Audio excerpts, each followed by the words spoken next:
vamos a hablar de las funciones de la hemoglobina. Habíamos dicho en clases anteriores que la hemoglobina tiene tres funciones: el transporte de oxígeno, el transporte de dióxido y la regulación del pH, o sea, una función buffer o amortiguadora del pH. Con respecto a la primera función, que es la función de transporte de oxígeno, el oxígeno se une al hemo, ¿sí? Y la ecuación, digamos, de formación de la oxihemoglobina, que representa esta unión, es la siguiente: hemoglobina más 4 moléculas diatómicas de oxígeno, reversible, reacción reversible, oxihemoglobina. Esta reacción se desplazará hacia la derecha o se desplazará hacia la izquierda según una serie de factores. Y uno de los factores que hace que esta reacción se desplace a la derecha es la PO2, la presión de oxígeno. Porque como el oxígeno está a la izquierda de la reacción, según el principio de Le Chatelier del equilibrio químico, siempre que aumente un reactivo, la reacción tiende hacia productos. Quiere decir que cuanto mayor sea la PO2, más se forma la oxihemoglobina. Bien, esto se puede graficar. Y la gráfica que obtenemos se denomina curva de saturación de la hemoglobina con oxígeno, donde lo que graficamos es el porcentaje de saturación de la hemoglobina con el oxígeno o porcentaje de SO2 en función de la presión de oxígeno en milímetros de mercurio. La curva que vamos a obtener es una curva sigmoide o sigmoidea, una curva con forma de S, que muestra una baja afinidad inicial de la hemoglobina por el oxígeno cuando la presión de oxígeno es inferior a 15 milímetros de mercurio. Después se produce una aceleración de la afinidad entre 15 y 60 milímetros de mercurio más o menos, y después se vuelve a desacelerar la curva por arriba de 60 milímetros de mercurio, se produce, digamos, se acerca, digamos, a la meseta de saturación. ¿Por qué se enlentece la curva al final? ¿Por qué disminuye la pendiente? Por saturación de la hemoglobina por el oxígeno. En cambio, ¿por qué se acelera la curva inicialmente? Esto ocurre por el denominado efecto cooperativo. El efecto cooperativo es típico de las proteínas oligoméricas, como la hemoglobina o como las enzimas alostéricas, según el cual, cuando una de las unidades, en este caso, consigue unirse al oxígeno, esto provoca cambios conformacionales en toda la molécula de la hemoglobina que la hace más afín al oxígeno. Concretamente, por debajo de los 15 milímetros de mercurio, se dice que la hemoglobina está tensa. Se la llama hemoglobina T, tensa, con las 4 unidades, las 2 unidades alfa y las 2 unidades beta, gamma, delta, épsilon, muy unidas entre sí, con pocos espacios para la difusión del oxígeno y poca afinidad.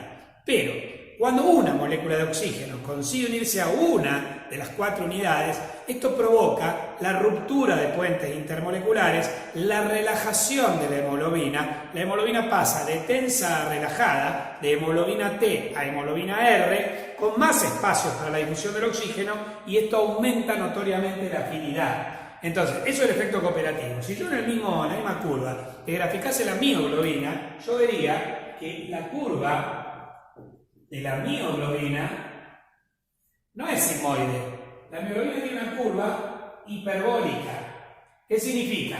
Tiene una desaceleración final por saturación de la mioglobina por el oxígeno, pero no tiene una aceleración inicial. Es decir, no tiene efecto cooperativo. Claro, como la mioglobina es monomérica, ¿con quién van a cooperar sus unidades si están solas? O sea, no son varias unidades, una sola. Carece de efecto cooperativo, entonces la curva no es sigmoide, es hiperbólica. Es como comparar una enzima alostérica con una enzima no alostérica, que era algo que veíamos desde la UP1 de crecimiento y desarrollo el año pasado. Bueno, también la mioglobina tiene mayor afinidad que la hemoglobina por el oxígeno, lo que implica que la mioglobina sería muy mal transportador intertisular de oxígeno del pulmón a los tejidos. Porque, a ver, en los pulmones, donde la presión de los capilares alcanza los 100 milímetros de mercurio, la de los alvéolos 104, yo puedo alcanzar un 97% de saturación de la hemoglobina con el oxígeno. Eso pasa punto A en el pulmón. La hemoglobina se oxigena, va a los tejidos. En los tejidos, en la sangre, la presión de oxígeno puede bajar a 40. A esta presión, el porcentaje de saturación baja al 75%. Quiere decir que la hemoglobina cede oxígeno a los tejidos, pasando de un 97% de saturación a un 75%. Cedió un 22% de oxígeno, o sea, no deja todo el oxígeno. Va a los tejidos con un 97% de saturación, deja oxígeno, pero vuelve al pulmón todavía con un 75%. O sea que la capacidad de entrega de oxígeno por la hemoglobina está en esta franja, ¿sí? en reposo, está en esta franja, entre el 75 y el 97. Esto podría ocurrir, por ejemplo, en el músculo, en un tejido en reposo. Si el tejido en cuestión se encuentra en máxima actividad y en la presión de oxígeno en los capilares baja de 40 a 15, baja la saturación de hemoglobina al 22%. Esto aumenta 3 veces la capacidad de entrega de oxígeno por la hemoglobina, por ejemplo, en el músculo en ejercicio. Pero eso es para la hemoglobina. Repito, en la hemoglobina, cuando la presión de oxígeno en los pulmones es de 100 milímetros de mercurio, alcanza un 97% de saturación. Pero cuando la presión baja a 40 en los tejidos, baja un 75%, entonces cede oxígeno. En cambio, miren la mioglobina. Si yo pusiese moléculas de mioglobina en la sangre, en el pulmón se oxigenaría hasta el 97 o 100%. Pero en los tejidos, va del pulmón a los tejidos vehiculizada por la sangre, en los tejidos donde la presión de oxígeno es de 40, la mioglobina todavía tiene más del 90% de saturación. Es un muy mal transportador intertisular de oxígeno a los tejidos. En cambio, dentro del músculo, intracelularmente, lo que hace la mioglobina es tomar el oxígeno de la hemoglobina, porque a nivel de la membrana plasmática, donde la hemoglobina está en los capilares a una presión de 40 y la mioglobina está dentro de la célula muscular a una presión, ponele, de 40 o inferior, no importa, pero similar, la mioglobina tiene más afinidad que la hemoglobina por el oxígeno, con lo cual el oxígeno pasa de la hemoglobina a la mioglobina. Después, la mioglobina a nivel de la mitocondria, donde la presión de oxígeno es 1 a 5 milímetros de mercurio, ahí sí cede a esa presión su oxígeno y entonces actúa como un buen transportador intracelular de oxígeno hacia las mitocondrias, ¿sí? Bueno, eso es comparando hemoglobina con mioglobina. La hemoglobina tiene efecto cooperativo, la mioglobina no tiene efecto cooperativo, la hemoglobina tiene menos afinidad que la mioglobina por el oxígeno, entonces la hemoglobina funciona como un transportador intertisular de oxígeno en los tejidos, mientras que la mioglobina actúa dentro del músculo, como un transportador de oxígeno a la mitocondria. Bien, si yo te pidiese que me grafiques la metahemoglobina, tu gráfica, la curva, que no sería tal, de la metahemoglobina, sería así, paralela al eje de base, es decir, siempre cero. ¿Por qué? Y porque la metahemoglobina no transporta oxígeno, entonces no importa, porque tenía, como vimos antes, el hierro férrico oxidado, la hematina o ferriemo, y es incapaz de transportar oxígeno. Con lo cual, por más que te aumente la presión de oxígeno a 100, a 500, lo que vos quieras, siempre va a ser cero el porcentaje de saturación porque la metahemoglobina no transporta oxígeno. ¿Estamos?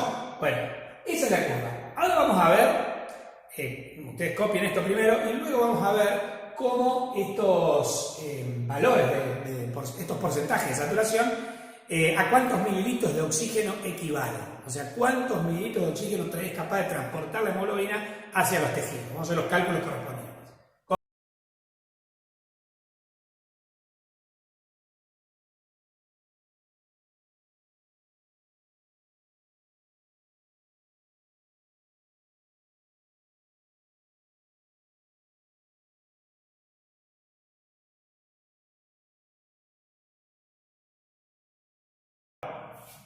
Vamos a hacer una serie de cálculos que muestren la cantidad de oxígeno que es capaz de transportar la hemoglobina hacia los tejidos. A ver,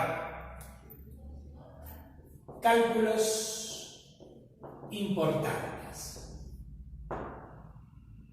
1 gramo de hemoglobina al 100% de pureza es capaz de transportar 1,39 mililitros de oxígeno. ¿Qué pasa? Habíamos quedado que la hemoglobina en sangre no es toda pura. Hay algo de metahemoglobina y otras formas de hemoglobina que no transportan oxígeno habitualmente. Consideramos un 98% de hemoglobina pura.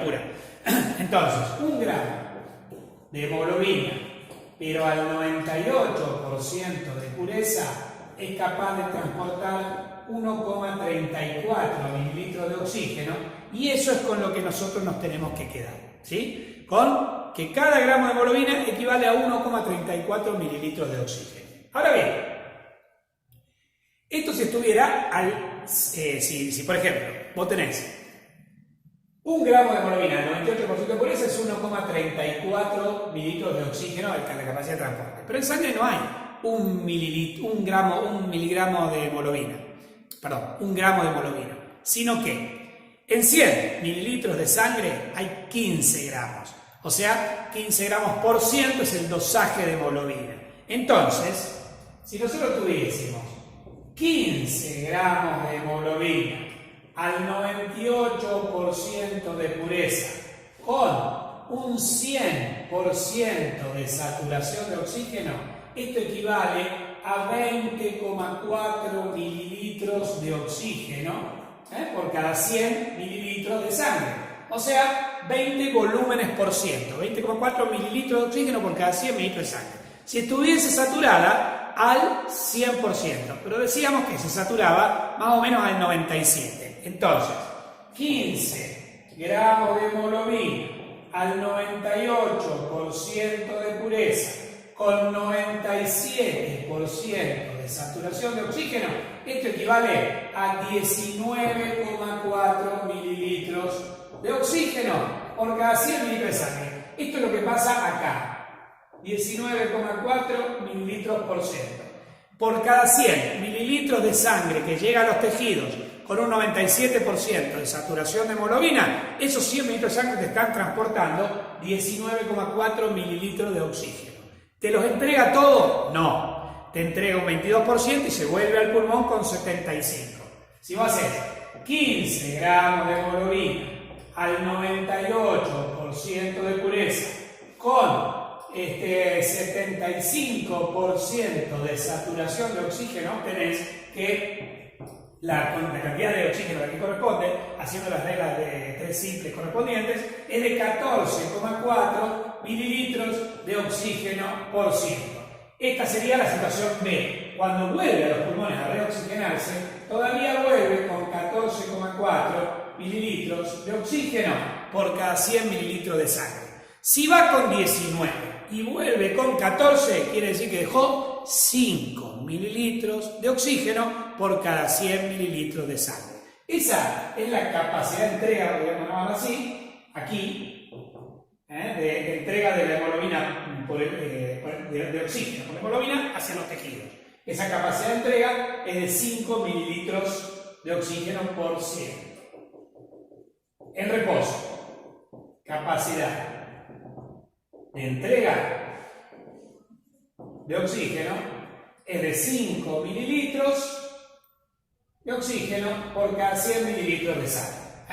¿Alcanza? ¿No alcanza? Ahora lo vamos a analizar. Vamos a hacer otra suerte de cálculos matemáticos, pero quedémonos con eso. Ahora bien, si el músculo comienza a aumentar su trabajo, o sea, músculo en ejercicio, y baja la presión de oxígeno a 15, ahí vamos a ver que 15 gramos de hemoglobina al 98% de pureza con 22% de saturación de oxígeno corresponde a 4,4 mililitros de oxígeno por ciento. Quiere decir que la capacidad de entrega, si el músculo está en ejercicio, va a ser la capacidad de entrega de oxígeno en ejercicio va a ser de 15 mililitros de oxígeno por cada 100 mililitros de sangre. Aumenta 3 veces. Si en reposo la hemoglobina transporta 5 mililitros de oxígeno por cada 100 mililitros de sangre a los tejidos y en ejercicio transporta 15, aumentó la capacidad de transporte o de entrega de oxígeno a los tejidos 3 veces, de 5 a 15. Repito los números. Entonces, 1 gramo de hemoglobina al 100% de pureza equivalen o son capaces de transportar 1,39 mililitros de oxígeno. La hemoglobina no es toda pura. Entonces, 1 gramo de hemoglobina al 98% de pureza te transporta 1,34 mililitros de oxígeno. No es toda pura, pero tampoco hay 1 gramo. En sangre, en cada 100 mililitros de sangre hay 15 gramos. Entonces, 15 gramos de hemoglobina al 98% de pureza, si estuviese saturada al 100%, equivale a 20,4 mililitros de oxígeno. Es una regla de 3 simple. Si 1 gramo es 1,34, 15 es 20,4. Al 100% de pureza. Ahora bien, la hemoglobina no llega a saturarse al 100. Normalmente se satura casi al 100%. Se satura hasta un 97% en el pulmón en condiciones normales. Entonces, 15 gramos de hemoglobina, 98% de pureza, con 97% de saturación de oxígeno, equivale a 19,4 mililitros de oxígeno por ciento. Bien, eso en los pulmones. Va a los pulmones, capta 19,4 mililitros de oxígeno, por cada 100 mililitros de sangre se los lleva a los tejidos. ¿Deja todo? No, porque cuando vuelve al pulmón, todavía vuelve con un 75% de saturación. Entonces, 15 gramos de hemoglobina al 98% de pureza, con 75% de saturación de oxígeno, equivale a 14,4 mililitros de oxígeno por cada 100 mililitros de sangre. Quiere decir que lleva 19,4, vuelve con 14,4, ¿cuánto dejó? 5 mililitros de oxígeno por cada 100 mililitros de sangre. O sea que la capacidad de entrega de oxígeno por la hemoglobina en reposo es de 5 mililitros de oxígeno por ciento. Se llama 5 volúmenes por ciento, como lo menciona el libro. Bien. Ahora, en ejercicio, esta capacidad puede aumentar 3 veces. ¿Por qué? Porque en ejercicio, la presión de los capilares a nivel muscular puede bajar por el consumo de oxígeno de 40 a 15 milímetros de mercurio. Y a 15 milímetros de mercurio, 15 gramos de hemoglobina al 98% de saturación, de pureza, con 22% de saturación de oxígeno, que es el valor que corresponde a 15 milímetros de mercurio, esto te da 4,4 mililitros de oxígeno por ciento. Fue con 19,4, volvió con 4,4, ¿cuánto dejó? Dejó 15. Si en reposo deja 5 y en ejercicio deja 15, ¿cuánto aumenta la capacidad de entrega o de transporte de oxígeno por la hemoglobina en ejercicio? 3 veces. Bien. Y el otro cálculo que le quería hacer.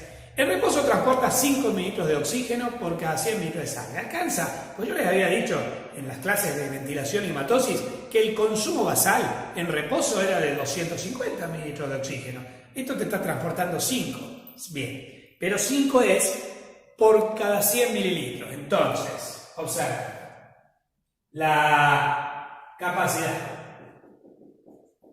de transporte en reposo,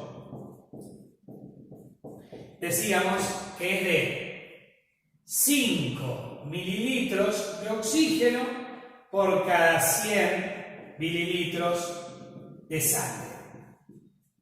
Haciendo una regla de 3 simple, tenemos que en 1000 mililitros de sangre, si en 100 transporta 5, en 1000 transporta 50 mililitros de oxígeno.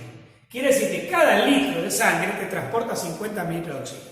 Si ustedes ya vieron en cardiovascular el volumen minuto cardíaco, ustedes saben que a grandes rasgos el volumen minuto cardíaco en reposo es de 5 litros por minuto, 5.000 mililitros. Quiere decir que 5.000 mililitros de sangre te transportan 5 por 5, 250 mililitros de oxígeno. En conclusión, en reposo, para un porcentaje de saturación del 97% de hemoglobina, si tenés 98% de pureza de hemoglobina, porque no sos fumador, no estás expuesto a oxidantes que te aumenten la meta de hemoglobina y nada por el estilo. O sea, si vos tenés 98% de pureza de hemoglobina, tenés 97% de saturación, tenés una cantidad de hemoglobina plasmática, porque no tenés anemia, no tenés ningún trastorno, de 15 gramos por ciento, en reposo vos estás transportando 250 mililitros de oxígeno en los tejidos. Porque transportas 5 mililitros por cada 100 mililitros de sangre, pero vos transportás 5.000 mililitros de sangre. Haciendo las reglas de 3 correspondientes te da 250. ¿Cuál es el consumo basal de oxígeno por los tejidos en reposo? 250 mililitros. ¿Cuál es el transporte? 250 mililitros. ¿Está garantizado? Sí, claramente. ¿Estamos? Bueno, copien todo este análisis matemático para poder entender todos los numeritos que te tira el libro y después proseguimos.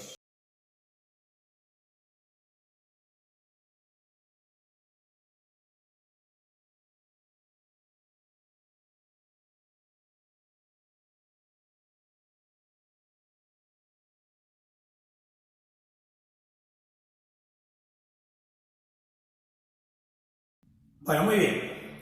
Nosotros habíamos visto que cuando la presión de oxígeno en los capilares es de 100, la hemoglobina alcanza un 97% de saturación. Cuando la presión es de 40, la hemoglobina alcanza un 75% y así. Pero hay otro parámetro muy importante. que es la P50. La P50 se define como la presión de oxígeno con la cual la hemoglobina alcanza el 50% de saturación. Si la hemoglobina fuese una enzima, sería equivalente al concepto del Km o constante de Michaelis y Mendel, ¿se acuerdan? Que era la concentración de sustrato con la cual la enzima alcanzaba el 50% de su velocidad máxima, la mitad de la velocidad máxima. Bueno, acá sería así. Esto sería 75, vamos al 50% de saturación. Este número es lo que se llama P50. La P50 es la presión de oxígeno con la cual la hemoglobina alcanza el 50% de la saturación con el oxígeno. Bien, ¿cuánto vale la P50? La P50 es un índice de la afinidad de la hemoglobina por el oxígeno, así como el Km es un índice de la afinidad de una enzima. Una enzima que tenga más o menos Km, o sea, que tengan diferentes Km, tendrán distinta afinidad por el sustrato. Hemoglobinas con distintos P50 tienen distinta afinidad por el oxígeno, no lo vamos a analizar. O sea, la P50 es un índice de la afinidad de la hemoglobina por el oxígeno. Bien, ¿y cuánto vale? Depende de las condiciones de los otros factores reguladores o moduladores de la afinidad de la hemoglobina por el oxígeno. ¿Qué son? ¿Por qué digo otros? Porque uno es la PO2. Más PO2 más se satura, pero a la vez puede estar estimulada o inhibida por el pH, por la presión de dióxido de carbono, por la temperatura y por la concentración del 2,3 bifosfoglicerato en los glóbulos rojos, que es una sustancia derivada de la glucólisis. Después lo vamos a ver. Entonces, si olvidémonos del 2,3 bifosfoglicerato, vamos a los otros tres factores. Entonces, cuando el pH es 7.4, la presión de dióxido de carbono es de 40 milímetros de mercurio y la temperatura es de 37 grados centígrados, la P50 es de 27 milímetros de mercurio. O sea que acá nosotros tendríamos que decir 27 milímetros de mercurio. Cuando el pH es 7,4, cuando la PCO2 es 40, cuando la temperatura es 37, la P50 es de 27 milímetros de mercurio. Esta P50 se modificará cuando se modifiquen pH, temperatura y presión de dióxido de carbono, porque la modificación de estos parámetros desplaza la curva de disociación hacia la derecha o hacia la izquierda. Entonces, del mismo modo que, por ejemplo, en una enzima alostérica, los factores estimuladores desplazaban la curva hacia la izquierda y los inhibidores a la derecha, aumentando o disminuyendo la afinidad, acá pasa lo mismo. Y esto modifica la P50. En un ratito lo vamos a ver. Pero lo primero que les quiero decir es, esta P50 es un índice inversamente proporcional de la afinidad. Cuanto mayor sea la P50, menor es la afinidad. Porque si es alta la P50, esto implica que yo necesito alta concentración de oxígeno para alcanzar un 50% de saturación. Es decir, si la P50 en lugar de ser 27 es de 40, quiere decir que la curva está desplazada a la derecha. Quiere decir que yo necesito 40 milímetros de mercurio y no 27 para alcanzar un 50% de saturación de la hemoglobina. O sea, la hemoglobina está inhibida. Mientras que si la P50 bajase a 15, la curva está desplazada hacia la izquierda. Quiere decir que yo necesito 15 milímetros de mercurio de presión de oxígeno para alcanzar el 50% de saturación. La hemoglobina está estimulada. Entonces, P50 es inversamente proporcional a la afinidad de la hemoglobina por el oxígeno. Bien, entonces decíamos que tenemos factores reguladores. A ver si estamos en plano. Sí. Los factores reguladores o moduladores son, bueno, el pH. A ver, la concentración de hidrógenos y el pH. menos logaritmo de la concentración de hidrógenos. Cuando aumenta la concentración de hidrógenos, inhibe la afinidad de la hemoglobina por el oxígeno. Pero como el pH es el menos logaritmo de la concentración de hidrógenos, si aumenta la concentración de hidrógenos, disminuye el pH, y si disminuye la concentración de hidrógeno, aumenta el pH. Entonces, si yo comparo pH con afinidad, el pH es directamente proporcional. A mayor pH, mayor afinidad; a menor pH, menor afinidad. O sea que el pH es un estimulador de la hemoglobina. Creo que lo dije demasiado rápido, así que vamos a decirlo más lento. Hidrógeno y pH se consideran inversos, porque el pH se calcula como el menos logaritmo de los hidrógenos, de la concentración de hidrógeno.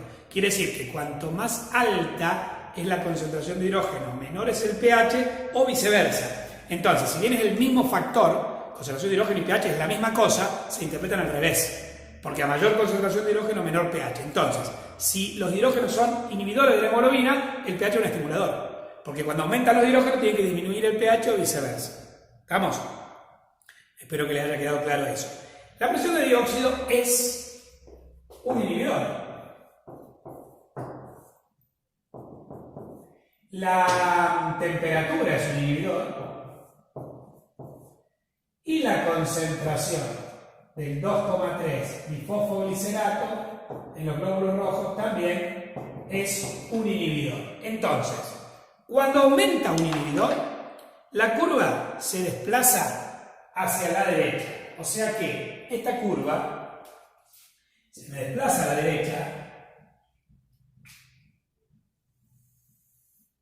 cuando disminuye el pH, que es lo mismo que decir que aumentan los hidrógenos, cuando aumenta la PCO2, cuando aumenta la temperatura, o cuando aumenta el 2,3 difosfoglicerato. Bueno, 2,3 BPG. ¿Qué pasa en esas condiciones? Aumenta la P50. La P50 aumentó.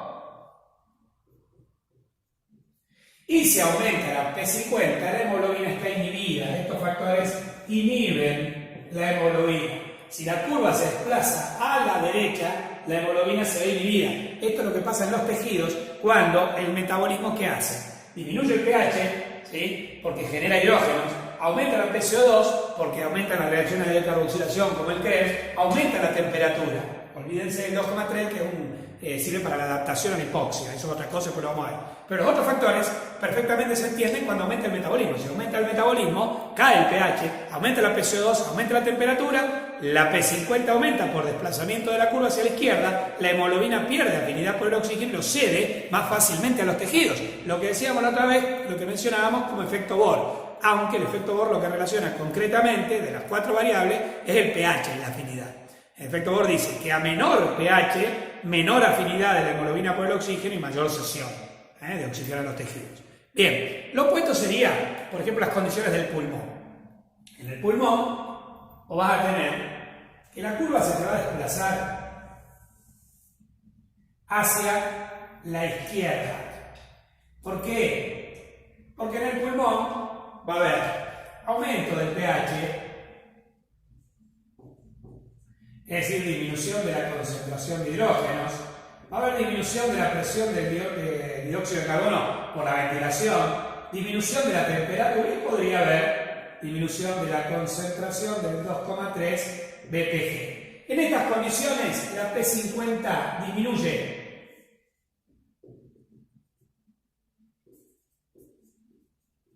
Y si disminuye la P50, aumenta la afinidad de la hemoglobina por el oxígeno. En resumen, chicos, lo decíamos el otro día, de nada te sirve a vos tener una hemoglobina que siempre tenga alta afinidad por el oxígeno. A vos lo que te conviene es disponer de una hemoglobina que tenga alta afinidad por el oxígeno en los pulmones y baja afinidad por el oxígeno en los tejidos. Porque si siempre tuviese alta afinidad, en los pulmones se oxigena bárbaro, pero en los tejidos se desoxigena pésimo. En el orden contrario, si siempre tuviese baja afinidad, en los tejidos cede bárbaro el oxígeno que traía, pero cuando vuelve al pulmón a reoxigenarse, se reoxigenaría pésimo. Entonces vos necesitas una hemoglobina con alta afinidad por el oxígeno en los pulmones y baja afinidad por el oxígeno en los tejidos. Esto lo lográs a través de la modificación de parámetros tales como el pH, la PCO2 y la temperatura. En los tejidos, como consecuencia del metabolismo, el pH es bajo, la presión de dióxido de carbono y las temperaturas son altas. En estas condiciones, la curva de la hemoglobina se desplaza hacia la derecha, aumenta la P50, disminuye la afinidad por el oxígeno, la hemoglobina lo cede, mejora los tejidos. El efecto Bohr relaciona los cambios de pH con los cambios de afinidad de la hemoglobina por el oxígeno. Cuanto menor es el pH, menor es la afinidad, mejor es la entrega de oxígeno por la hemoglobina en los tejidos.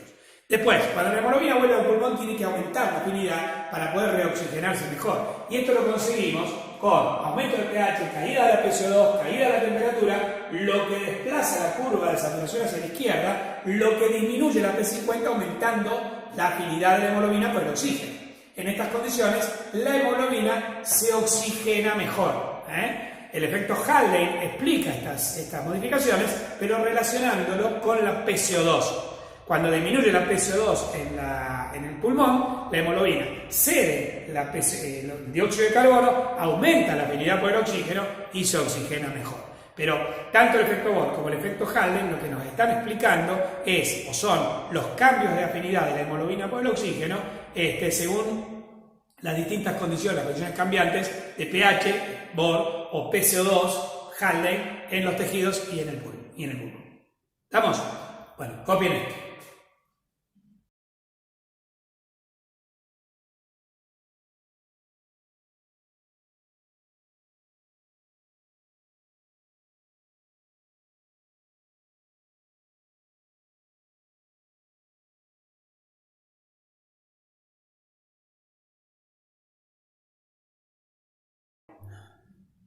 Bueno, finalmente, la hemoglobina tiene otras dos funciones, decíamos, que son la función de transporte de dióxido de carbono y la función de regulación del pH, que acá la vamos a analizar más brevemente.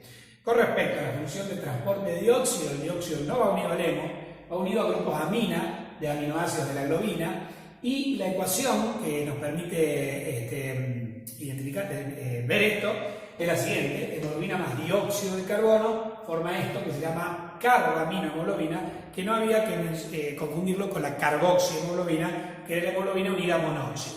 Bueno, esta reacción, así como la formación de oxihemoglobina depende de la PO2, la formación de carbaminohemoglobina depende de la PCO2. Con las simples reglas del equilibrio químico, estando el dióxido de carbono a la izquierda, esto, cuando aumenta la presión de dióxido, desplaza la reacción hacia la derecha. Pero a la vez hay relaciones entre el dióxido de carbono y el pH, ¿sí? Y la hemoglobina tiene también una función de amortiguación, de amortiguadora de pH o de función buffer o tampón de regulación del pH. Esta que es la tercera función de la hemoglobina, la regulación del pH o función buffer o tampón que tiene la hemoglobina, se muestra cuando la hemoglobina capta hidrógenos actuando como una base a pH ácido y cede hidrógenos actuando como un ácido a pH básico. Actuar como un amortiguador buffer implica hacer lo contrario que es el pH. Si el pH baja, lo tengo que subir. Y si el pH sube, lo tengo que bajar. Eso es amortiguar. Porque si el pH sube y lo subo más, estoy provocando una especie de retroalimentación positiva que conduce probablemente a la muerte. Entonces, un amortiguador hace lo contrario. Es un sistema regulador del pH. La hemoglobina es muy buen sistema amortiguador, al punto de que de la sangre la hemoglobina representa 2/3 de la capacidad buffer o amortiguadora de la sangre. Y esto es porque, primero, porque es muy eficiente y porque tiene muchos grupos capaces de captar y ceder hidrógenos, pero además porque la hemoglobina está en una alta concentración. En total, en el plasma, tenemos más o menos, en la sangre, tenemos unos 21 gramos de proteínas totales por 100 mililitros de sangre. De esos 21, 15 están dentro del glóbulo rojo y corresponden a la hemoglobina, 7 están fuera, 6, 7 están fuera del glóbulo rojo y corresponden a las albúminas y globulinas. O sea que 2/3 de todas las proteínas de la sangre están dentro del glóbulo rojo y corresponden a la hemoglobina. Bueno, decíamos, el dióxido de carbono y el pH están relacionados. ¿Cómo lo están? Están relacionados gracias a la reacción de la anilasa carbónica que vimos el otro día. Así, según esta reacción, relaciones entre la PCO2 y el pH son las siguientes.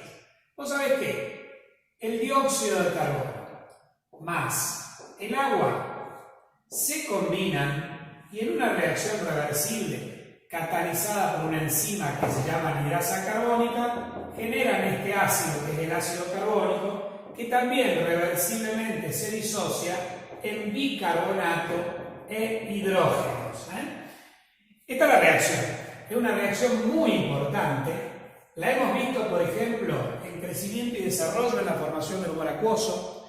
La hemos visto en nutrición en la formación del ácido clorhídrico del estómago y en la formación de la saliva. La vamos a ver en el ser humano cuando veamos los mecanismos reguladores del pH en los tejidos. Y bueno, y ahora la estamos viendo en trabajo de tipo libre. O sea que es una de las reacciones más importantes en todo el cuerpo. De hecho, la anhidrasa carbónica es una de las enzimas que tiene el mayor o el turnover o número de recambio más alto entre todas las enzimas del cuerpo.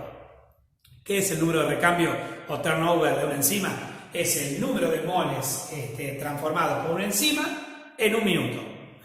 Es el turnover. Esta enzima tiene un turnover de 36 millones, siendo el más alto. ¿Qué significa? Que una enzima en un minuto es capaz de transformarte 36 millones de ácidos carbónicos, de dióxido de carbono y agua, o viceversa. Una molécula. Y vos no tenés una molécula. Vos tenés millones de moléculas en la célula, o sea que esta reacción es importantísima. Ahora, ¿qué tiene que ver con la PCO2 y con el pH? Miren, si aumenta la PCO2, el aumento de la PCO2 desplazará la curva hacia la derecha.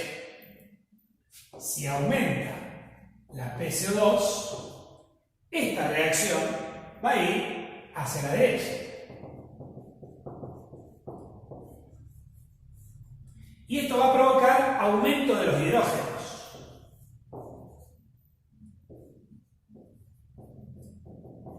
Si aumentan los hidrógenos, disminuye el pH.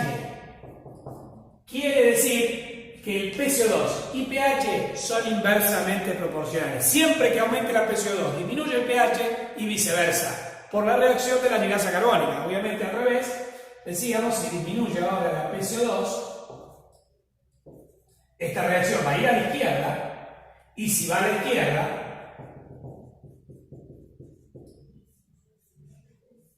va a consumir hidrógenos, y si disminuye la concentración de hidrógenos, sube el pH.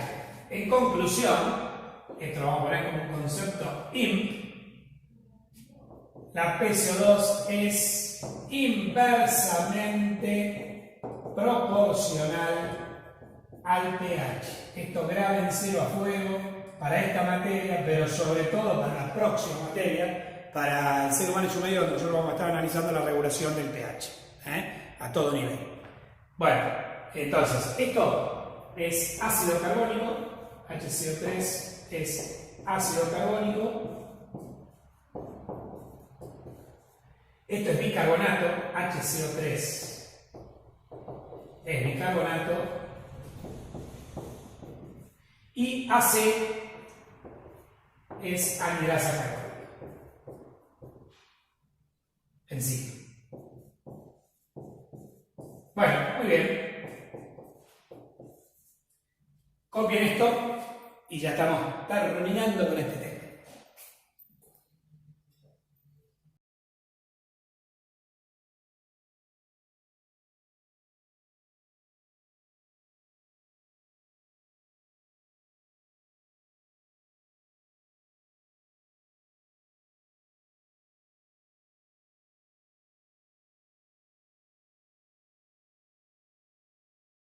Bueno, polluelos, con esto terminamos la clase de hemoglobina, complemento de transporte de gases. Así que le dimos toda la parte química, la parte fisiológica, el análisis de la curva de disociación y todos los cálculos matemáticos relevantes para este tema. Cuídense, ahora más que nunca, así que les dejo este mensaje. Cuídense, polluelos, y nos vemos en la próxima. Adiós.